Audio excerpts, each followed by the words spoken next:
শুক্রবার উপলক্ষে কোরআন এবং সুন্নাহর আলোকে যে আমলগুলো একজন মুসলিম হিসাবে আমাদের প্রত্যেকের প্রতি সপ্তাহে জুমাবারকে কেন্দ্র করে করা উচিত।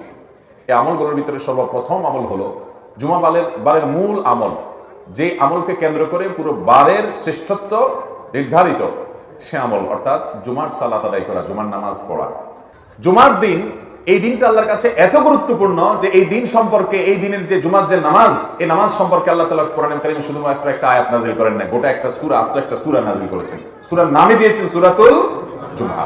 ইয়া আইয়ুহাল্লাযীনা আমানু, আল্লাহ সেখানে বলেছেন, হে ঈমানদারগণ, ইযা নুদিয়া লিস-সালাতি মিন ইয়াউমিল জুমআ, জুমার দিন যখন আযান দেয়া হবে, জুমার প্রতি যখন মুয়াজ্জিন আহ্বান করবে, ফাসআউ ইলা যিকরিল্লাহ, তখন আল্লাহর জিকিরের দিকে তোমরা দৌড়াও।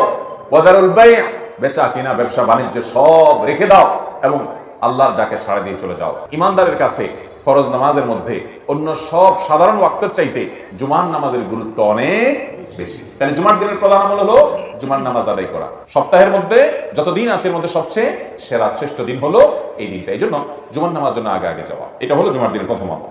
নাম্বার 2, জুমার দিনের ফজরের নামাজ বিশেষভাবে জামাতের সাথে পড়ার চেষ্টা করা। এমনিতে সপ্তাহের যে কোনো দিনের 5 ওয়াক্ত নামাজের মধ্যে সবচেয়ে গুরুত্বপূর্ণ নামাজ হলো ফজর এবং আসর। ফজর এবং আসর, ফজর নামাজের গুরুত্ব এবং মর্যাদা অনেক বেশি।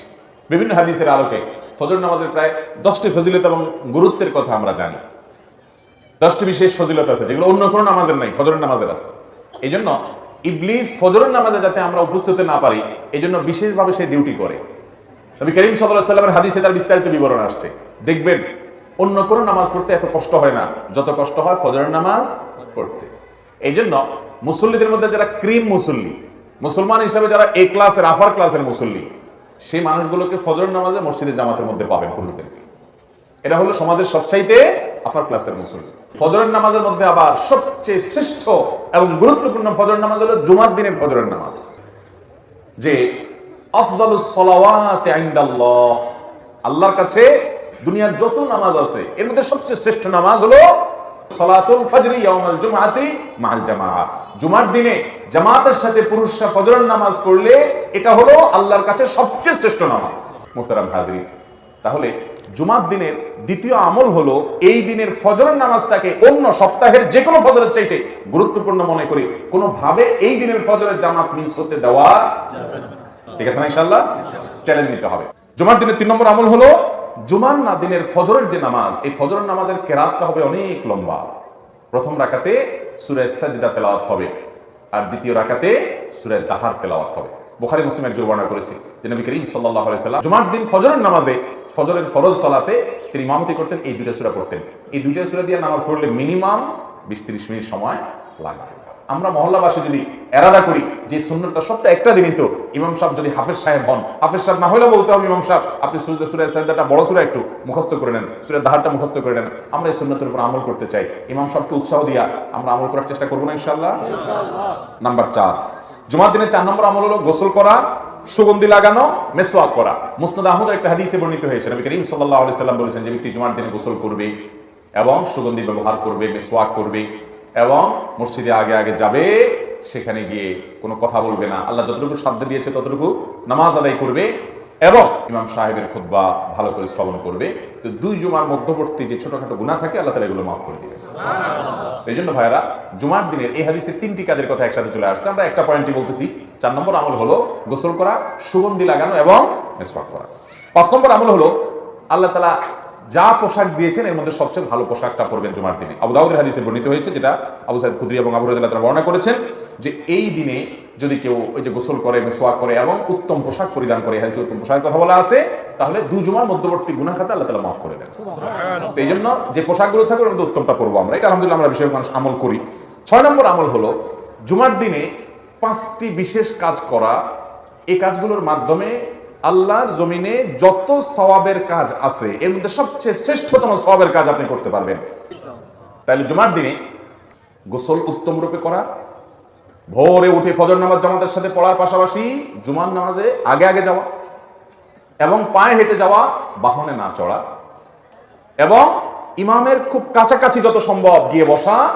আর 5 নম্বর হলো ইমাম যখন খুতবা পাঠ করবেন, খুতবার জন্য আসবেন, চুপচাপ থেকে কোনো একটা কথা বলা ছাড়াও, একটা অনর্থক কাজ করা ছাড়াও মনোযোগ দিয়ে আগ্রহের সাথে খুতবা শ্রবণ করবে। বাস এই 5টা কাজ করার মাধ্যমে প্রতি কদমে 1 বছর নফল নামাজ এবং নফল রোজার সওয়াব পাওয়া যাবে।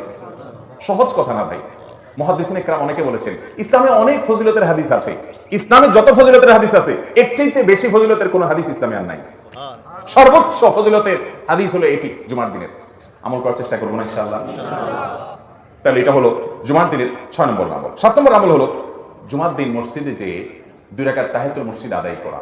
এটা শুধু জুমার দিনের না, এটা প্রতিদিনই করার চেষ্টা করবো আমরা। অন্য যে কোনো সময় তাহিয়াতুল মসজিদ পড়তে হবে, জুমার দিনও বিশেষ গুরুত্বের সাথে আমরা পড়ার চেষ্টা করবো ইনশাআল্লাহ। 8 নম্বর আমল হলো যদি কারোর জুমার দিনে এই মসজিদে আসার পর ঘুমানি আসে, ঝিমানি আসে, সেই জন্য জায়গাটা পাল্টায় নেয়। তাহলে বোঝা গেল এটা একটা ঔষধের। জায়গাটা পাল্টায় আরেক জায়গায় উঠে বসলে ইনশাআল্লাহ ঘুম কি হবে, তাৎক্ষণিকভাবে অন্তত কেটে যাবে। আবার ঝিমানি আসছে নতুন জায়গায় যেখানে গেছেন সেখানে, সেটা আবার একটু পাল্টান। এবার পাল্টালে ইনশাআল্লাহ ঘুমের সাথে লড়াই করে আপনি ইবাদত বন্দেগী করতে পারবেন। তাহলে ঘুম আসলে একটু জায়গা পরিবর্তন করা, এটা হলো 8 নম্বর আমল। 9 নম্বর আমল হলো মানুষকে বসতে সুযোগ দেওয়া এবং বিশেষ করে কারোর ঘাড় ধরে ধরে মানুষের ঘাড় ডিঙ্গায় ডিঙ্গায়া সামনের কাতারের দিকে না যাওয়া। এই অপরাধটা নেতারা একটু বেশি করে, যারা একটু এলাকার নেতাগোতা থাকে ওনারা একটু বেশি করে, বাকি আমরা সুযোগ পাইলে কেউ ছাড়ি না। অথচ এটা খুব খারাপ জিনিস। বিভিন্ন বর্ণনায় আসছে যে জুমার দিন মুসল্লিদের গায়ের উপরে পাও দিয়ে দিয়া কাতার ভেঙে ভেঙে সামনের দিকে যে লোক যায়, সে জাহান্নামের ব্রিজের উপরে সেই যেন আরোহণ করলো। অতএব জুমার দিনে মানুষের ঘাড় ডিঙ্গায় সামনে যাওয়া যাবে না। আর কেউ আসলে তাকে একটু বসার জায়গা দিতে হবে, একটু নড়ে গিয়ে তাকে ফাঁক করে দিতে হবে, বসার জায়গা দিতে হবে। নবী আকরাম সাল্লাল্লাহু আলাইহি সাল্লাম সহিহ মুসলিমের হাদিসে এই বিষয়ে আমাদেরকে উৎসাহ দিয়েছেন। 10 নম্বরের আমল হলো জুমার দিনে জুমার নামাজে বিশেষভাবে সূরা জুমআ এবং সূরা মুনাফিকুন এই দুটো সূরা তেলাওয়াত করা নামাজের কেরাতের মধ্যে, অথবা সূরা সাব্বিহ ইসমা এবং সূরা গাশিয়া, সাব্বিহ ইসমা রাব্বিকাল আলা এবং সূরা গাশিয়া প্রথম রাকাতে এটা, দ্বিতীয় রাকাতে ওইটা, এটা তেলাওয়াত করা। এটা সুন্নাত, নবী করিম সাল্লাল্লাহু আলাইহি ওয়াসাল্লাম জুমার দিন এটা করতেন। এটা ইমাম সাহেবদের ডিউটি, ইমাম সাহেবদেরকে দিয়ে আদায় করে নেবেন। 11 নম্বর আমল হলো জুমার দিনে বিশেষভাবে জিকির এবং দোয়ায় মাশগুল হওয়া। জুমার দিনে একটা সময় আছে যে সময় দোয়া কবুল হয়। হাদিসে বর্ণিত হয়েছে জুমার দিনে একটা সময় কি কবুল হয়, দোয়া কবুল হয়। এই সময়টা ঠিক কখন সেটা হাদিসে স্পষ্ট উল্লেখ নেই। কেউ বলেছেন যে আপনার আসরের পরে, তো বেশিরভাগ ওলামা ইকরাম আসরের পরের কথাই বলেছেন। আসর টু মাগরিব, সূর্য ডুবার আগ মুহূর্তে জুমার দিন খুব গুরুত্বপূর্ণ টাইম, দোয়া কবুল হয়। এই জন্য সপ্তাহের এই টাইমটাতে বিশেষ করে এবং জুমার দিন সারাদিনই কম বেশ বিভিন্ন সময়ে দোয়া করার ইহতিমাম করতে হবে। এই সময়ের দোয়া ফেরত দেওয়া হয় না। আল্লাহর কাছে যদি ভালো করে চাইতে পারেন, যেই কোনো চাওয়া মঞ্জুর করে নিতে পারবেন জুমার দিন। 12 নম্বর আমল হলো জুমার দিনে সূরা কাহাফ পাঠ করা। নবী সাল্লাল্লাহু আলাইহি ওয়াসাল্লাম বলেছেন সূরা কাহাফের প্রথম 10 আয়াত যদি কারো মুখস্থ থাকে এবং এটা যদি সে তিলাওয়াত কন্টিনিউ করে, আল্লাহ তাআলা দাজ্জালের ফিতনায় তাকে ঈমান হারা করবেন না। সে ওই ফিতনা ধরে ফেলতে পারবে, যার এটা তো সেই ফিতনা, আল্লাহ তাকে বাঁচায় রাখবেন। বেশি বেশি করে সূরা কাহাফ তেলাওয়াত করবেন। জুমার দিনে সূরা কাহাফ তেলাওয়াত যেন মিস না হয়, চেষ্টা করবেন না ইনশাআল্লাহ। এটা 12 নম্বর আমল। 13 নম্বর আমল হলো জুমার দিনে দুরূদ বেশি বেশি করে পাঠ করা। ভাইরা আমার, এই জন্য শুক্রবারের এই আমলটা বৃহস্পতিবার সন্ধ্যা থেকে নিয়মিত করা শুরু করবেন, দুরূদ পাঠ করা। আপনি সাধারণ সবচেয়ে শ্রেষ্ঠ দুরূদ পাঠ করতে চাইলে দুরূদ ইব্রাহিম নামাজে যেটা পড়া পড়বেন, এটা নবীজি শিক্ষা দিয়েছেন। আর সবচেয়ে ছোট দুরূদ পারলে সাল্লাল্লাহু আলাইহি ওয়াসাল্লাম পাঠ করবেন, বাস যথেষ্ট। আর মাঝামাঝি কোনো দুরূদ পড়তে চাইলে পড়তে পারেন, কিন্তু এই আকীদা বিশ্বাস রাখবেন না যেটা এতবার পড়লে অমুক উদ্দেশ্যে সফল হবে, হান হবে, তান হবে। এগুলো সব মন গড়া, মানুষের নিজস্ব আবিষ্কার, হাদিস দ্বারা প্রমাণিত নয়। 14 নম্বর আমল হলো জুমার রাতে ঘুমাবেন এবং জুমার দিন খাওয়া দাওয়া করবেন। হ্যাঁ, যদি কারো যে বললাম চান্দ্র মাসের 13টা 14-15 রোজার মধ্যে শুক্রবার পড়ে যায়, সেই হিসাবে তো আপনি রাখবেন। অথবা আগে পরে মিলায় কেউ এই দিনগুলোতে রোজা রাখেন, তার কোনো ফরজ কাজা রোজা রাখার আর কোনো সুযোগ নেই শুক্রবার ছাড়া, তিনি রাখবেন। এছাড়া জুমার দিন এই জন্য ফজিলত মনে করে এই দিন রোজা রাখা যাবে, শুধু এই দিনটাকে আলাদা নফল রোজার জন্য নির্ধারণ করা যাবে না, কারণ এটা খুশির দিন। অথবা 14 নম্বর বলতে পারেন আমল হলো খাওয়া দাওয়া করা, জুমার রাতে একটু ঘুমানো। পুরা